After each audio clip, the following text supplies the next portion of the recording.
এখন অভিযোগ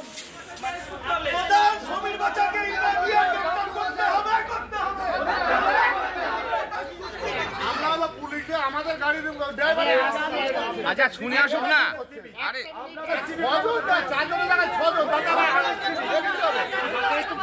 আরে দাদা শুনে আসুক না, শুনে আসুক।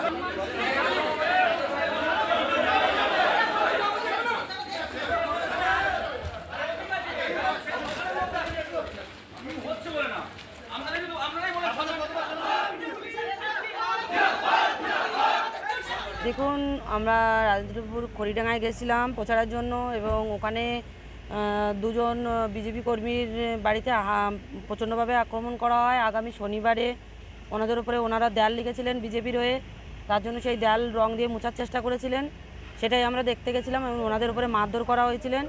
তারপরে যাওয়ার পরে ওখানে টিএমসির গুন্ডা বাহিনীরা ওখানকার যে পঞ্চায়েত প্রধান উনি বাজে ল্যাঙ্গুয়েজে আমাদেরকে গালাগালি করেন।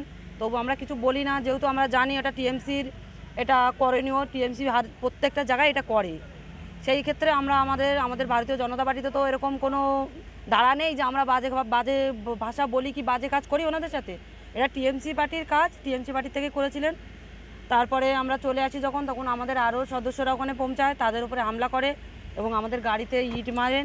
শুধুমাত্র ওনার যে পঞ্চায়েত প্রধান ওখানকার টিএমসির উনি শুধু এইটাই করেছেন, ওনার ফ্যামিলিটাই এসে করেছেন, আদার্স আর কেউ আমাদের ওপরে কোনো হাঙ্গামা করেননি।